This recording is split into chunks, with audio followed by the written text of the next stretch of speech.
Bonjour à tous nos fidèles abonnés de Qui vous connecte info, votre chaîne d'information fiable et analysée de manière professionnelle. Ce matin, le 28 février 2026, nous vous présentons une analyse approfondie de la situation sécuritaire dans l'est de la République démocratique du Congo, plus particulièrement dans les territoires de Masisi et du Sud Kivu, où les affrontements armés continuent de déstabiliser les populations locales et de compromettre les accords de cessez-le-feu conclus précédemment. Aujourd'hui, nous allons examiner en détail comment les combats récents, les frappes de drones et les reconquêtes militaires dans ces régions influencent non seulement le respect des accords politiques, mais également la sécurité des civils, le développement économique local et l'avenir immédiat de ces territoires déjà fragilisés. Cette analyse vise à vous fournir une vue complète et nuancée de ce qui se joue actuellement sur le terrain. Au cours de la semaine passée, les opérations militaires observées dans le territoire de Masisi ont mis en évidence la fragilité extrême du cessez-le-feu négocié par l'Angola et accepté par Kinshasa. Cette réalité démontre que, malgré les protocoles signés et annoncés,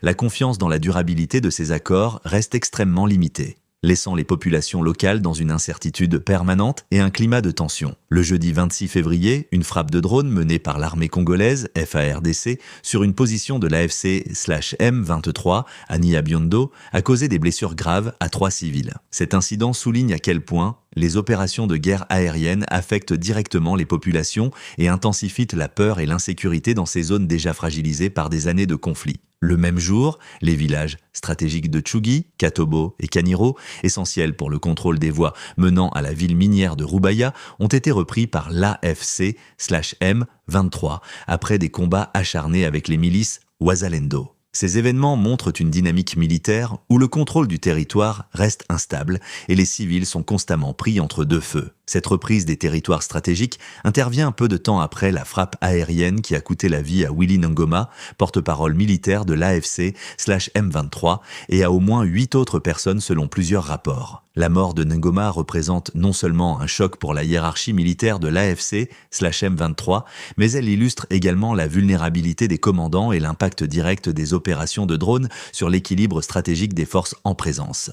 Selon l'analyste Jason Stearns, ces développements démontrent que le cessez-le-feu, bien qu'annoncé et théoriquement accepté, est pratiquement obsolète. Depuis 2021, plusieurs tentatives de cessez-le-feu ont été déclarées, mais peu ont duré plus de quelques semaines, ce qui reflète la volatilité de la situation sécuritaire dans l'Est congolais. En avril 2025, l'AFC/M23 et le gouvernement congolais avaient convenu de suspendre les hostilités jusqu'à la conclusion des pourparlers de Doha, qui se poursuivaient presque un an plus tard. Un accord de paix entre Kigali et Kinshasa avait été signé à Washington en juillet 2025, puis réaffirmé en décembre de la même année. Cependant, malgré ces accords internationaux, les hostilités sur le terrain ont repris, révélant un écart important entre le discours diplomatique et la réalité militaire. Début décembre, lorsque les présidents Paul Kagame et Félix Tshisekedi se rendaient à Washington, des troupes rwandaises et de l'AFC/M23 ont lancé une offensive majeure, rejoignant leurs alliés Twirwanéo dans les hauts plateaux du Sud Kivu et capturant Uvira, accentuant ainsi la fragilité du cessez-le-feu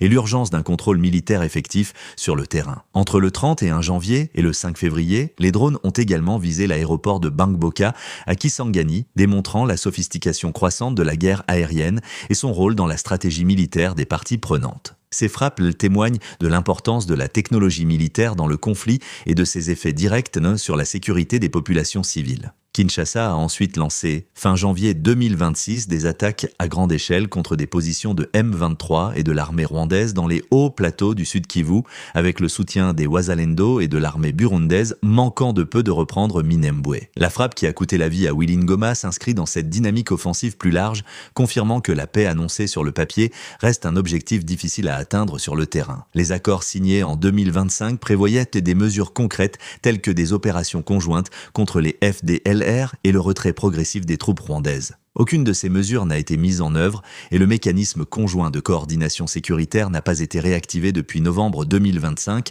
ce qui laisse un vide institutionnel critique dans la gestion du cessez-le-feu. Lors des pourparlers de Doha, seuls des protocoles limités sur le cessez-le-feu, fréquemment violés, et sur l'échange de prisonniers politiques ont été signés. Les questions fondamentales, notamment l'avenir du M23, le retour des réfugiés et la reconstruction des zones affectées, n'ont pas été abordées. maintenant ainsi un climat d'incertitude et de vulnérabilité pour les populations locales. La reprise des combats à Massissi et l'intensification de la guerre des drones ne peuvent donc pas être considérées comme des incidents isolés. Elles s'inscrivent dans une séquence de rupture de cessez-le-feu initiée depuis décembre 2025, montrant que la diplomatie sans contrôle militaire tangible reste insuffisante. Le rôle des forces rwandaises et des combattants M23 dans la région de Masisi, combiné aux confrontations avec les populations locales, souligne que le cessez-le-feu demeure une simple formalité diplomatique sans traduction concrète sur le terrain. Ces opérations militaires mettent en évidence les conséquences humanitaires considérables. Déplacement massif des populations, interruptions économiques,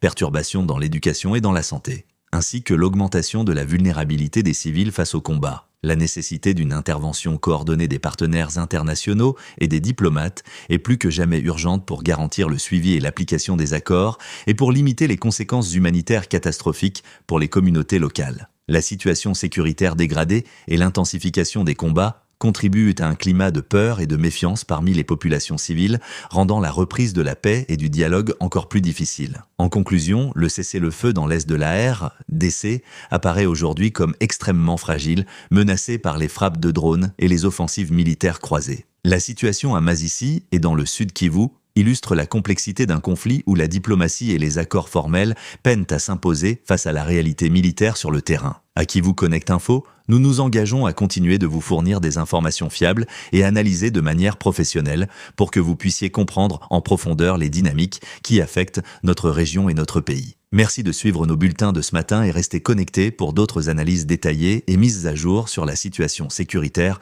en RDC.